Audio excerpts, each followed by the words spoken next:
दोस्तों, कल रात आप सोए थे, आज सुबह जागे हैं। यह एक साधारण सी बात लगती है, इतनी साधारण कि हम इस पर कभी रुक कर सोचते भी नहीं। लेकिन यदि आप सच में ठहर कर पूछें कि जब आप गहरी नींद में थे तब आप कहाँ थे, तब यह प्रश्न साधारण नहीं रह जाता। क्या आप उस समय मौजूद थे या नहीं थे? यदि नहीं थे तो सुबह उठकर मैंने अच्छी नींद ली, यह वाक्य कौन बोल रहा है? और यदि थे तो उस होने का अनुभव किस प्रकार का था? क्योंकि उस समय आपको न शरीर का बोध था, न दुनिया का, न अपने नाम का, न अपनी कहानी का। यहाँ से मांडुक्य उपनिषद की यात्रा शुरू होती है।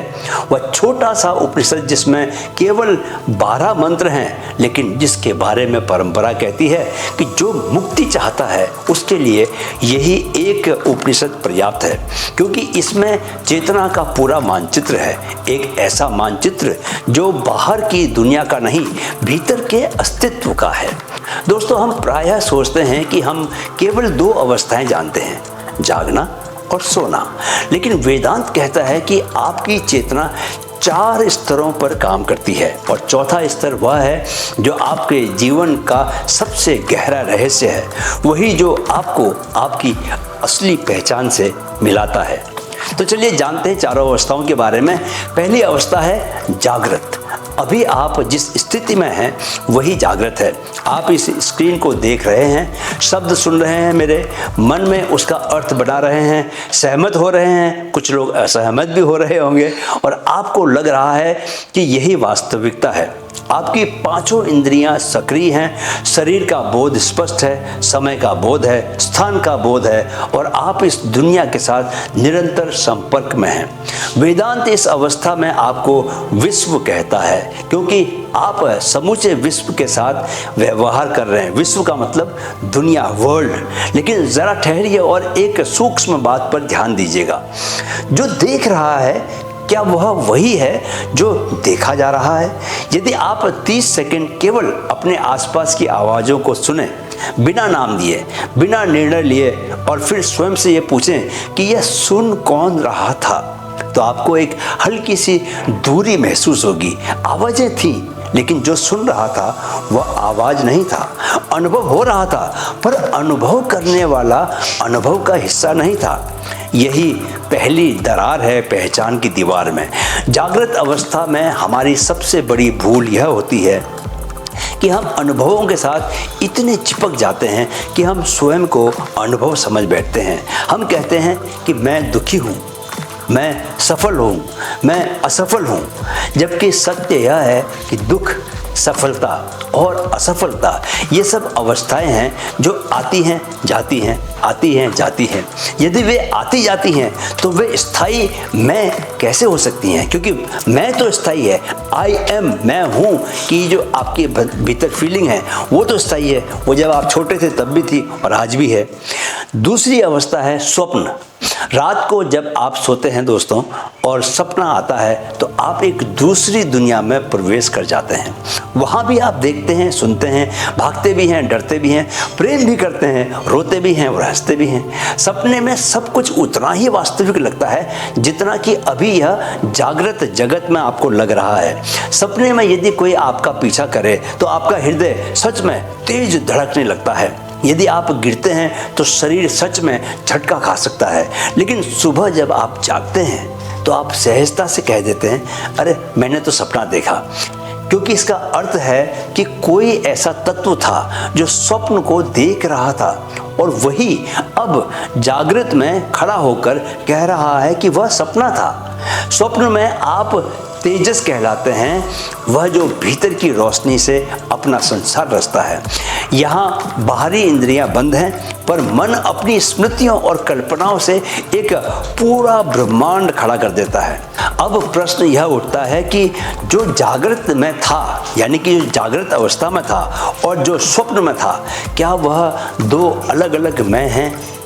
नहीं, वही एक मैं है जो 2 अलग अलग अनुभवों से गुजर रहा था। अनुभव बदलते हैं, अनुभव करता कभी नहीं बदलता। फिर आती है दोस्तों तीसरी अवस्था, सुषुप्ति, यानी कि गहरी नींद की अवस्था। यहाँ कोई सपना नहीं होता, कोई विचार नहीं होता, कोई पहचान नहीं होती। कई बार आप जब बहुत ही गहरी नींद में जाते हैं तो कोई आपको सपना नहीं आता। ऐसा होता है ना कई बार। तो पूर्ण अंधकार का अनुभव होता है, जैसे कि कुछ भी नहीं है। लेकिन सुबह उठकर आप कहते हैं मैं बहुत गहरी नींद में था, मुझे कुछ पता ही नहीं था, बहुत मुझे आराम मिला। यदि आपको कुछ पता नहीं था तो यह न पता होने का ज्ञान किसे है? आप कहते हो ना मैं बहुत गहरी नींद में था, तो आप ये कैसे कह सकते हो? यही वो स्थान है जहाँ दोस्तों वेदांत एक अत्यंत सूक्ष्म संकेत देता है। गहरी नींद में अहंकार नहीं रहता, विचार नहीं रहते, समस्याएं नहीं रहती, लेकिन अस्तित्व समाप्त नहीं होता। यदि अस्तित्व समाप्त हो जाता तो सुबह उठकर कोई यह न कह पाता कि वह सोया था, वह गहरी नींद में सोया था। इसका अर्थ है कि एक मौन साक्षी वहाँ भी था, जो उस शून्यता का भी साक्षी था। ध्यान दीजिए, गहरी नींद में आप सबसे अधिक शांत होते हैं। वहाँ न धन है, न पद है, न संबंध है, न चिंता है, न किसी से तुलना है, फिर भी आप पूर्ण एकदम विश्राम में होते हैं। यह इस बात का संकेत है दोस्तों कि आपकी जो मूल प्रकृति है, आपका जो ट्रू बीइंग है, वो क्या है? पीस है, शांति है। अशांति तो केवल जागृत और स्वप्न की परतों में जुड़ती है। इन तीनों अवस्थाओं, जागृत अवस्था, स्वप्न अवस्था और सुषुप्ति अवस्था में एक बात समान है, एक ऐसा मैं जो इन सब का अनुभव कर रहा होता है। यही हमें चौथी अवस्था की ओर लेकर जाता है, जिसे मांडुक्य उपनिषद तुरीय कहता है। तुरीय का अर्थ मात्र चौथा नहीं है, यह कोई नई अवस्था नहीं है जो जागृत, स्वप्न और सुषुप्ति के बाद आती हो। यह वह आधार है जिस पर ये तीनों अवस्थाएं घटती हैं। जैसे आपके घर में अलग अलग कमरे हैं, शयन कक्ष है, बैठक है, आपकी रसोई है, और आप इन कमरों में आते जाते रहते हैं, लेकिन आप किसी एक कमरे तक सीमित नहीं हैं। वैसे ही जागृत, स्वप्न और सुषुप्ति चेतना की 3 कमरे हैं, और आप वह हैं जो इन सब में आता जाता है, पर इनसे बंधा हुआ नहीं है। एक और उदाहरण देखिए, सिनेमा हॉल में फिल्म चलती है, कभी हास्य दृश्य आता है और आपको हंसाता है, कभी दुखी करने वाला दृश्य आता है और आपको दुखी करता है, कभी रोमांचक दृश्य आता है और आपको रोमांच से भर देता है। आप हंसते हैं, आप रोते हैं, रोमांचित होते हैं, लेकिन पर्दा बदलता नहीं, दृश्य बदलते हैं, पर्दा वही रहता है। यदि पर्दा ही न हो तो दृश्य कहाँ प्रकट होंगे? उसी प्रकार तुरीय वह चेतना है जो कभी नहीं बदलती, जिसके ऊपर जागृत, स्वप्न और सुषुप्ति के दृश्य प्रकट होते ही रहते हैं। तुरीय को पहचानने के लिए आपको कहीं जाना नहीं है। अभी इसी क्षण यदि आप अपनी सांस को देखते हैं, अपने विचारों को आते जाते देखते हैं और यह पूछते हैं कि यह सब कौन देख रहा है, तो आप उसी तुरीय की झलक पा सकते हैं। यह कोई वस्तु नहीं है जिसे पकड़ सकें, वह स्वयं वह है जिसके कारण पकड़ना संभव है। समझे? फिर से सुनिए, वह कोई वस्तु नहीं है कि जिसे आप पकड़ सको, वह स्वयं वह है जिसके कारण पकड़ना संभव है। मांडुक्य उपनिषद इस पूरे रहस्य को ओम में समेट देता है। अ जागृत है, उ स्वप्न है, म सुषुप्ति है, और इन तीनों के बाद जो मौन आता है वही तुरीय है। यदि आप सचेत होकर ओम का उच्चारण करें और ध्वनि के विलीन होने के बाद जो मौन रह जाता है उसे सुने, तो पाएंगे कि वही मौन आपका असली घर है। ध्वनियाँ आती हैं और जाती हैं, मौन हमेशा बना रहता है। जीवन में इसका अर्थ क्या है? इसका अर्थ यह है दोस्तों कि जब आप जान लेते हैं कि आप अनुभव नहीं हैं, अनुभव के साक्षी हैं, तो जीवन की परिस्थितियां आपको पूरी तरह हिला नहीं पाती। सफलता आती है, आप उसे देखते हैं, असफलता आती है, आप उसे भी देखते हैं, दुख आता है, आप उसे महसूस करते हैं, पर जानते हैं कि आप दुख नहीं हैं। सुबह उठते ही एक क्षण रुक कर पूछिए, जिसने सपना देखा, जिसने नींद ली, वह कौन है? दिन भर जब कोई प्रबल भावना उठे आपके मन में, तो एक क्षण ठहर कर देखें, ये भावना उठ रही है, पर क्या मैं वही हूँ?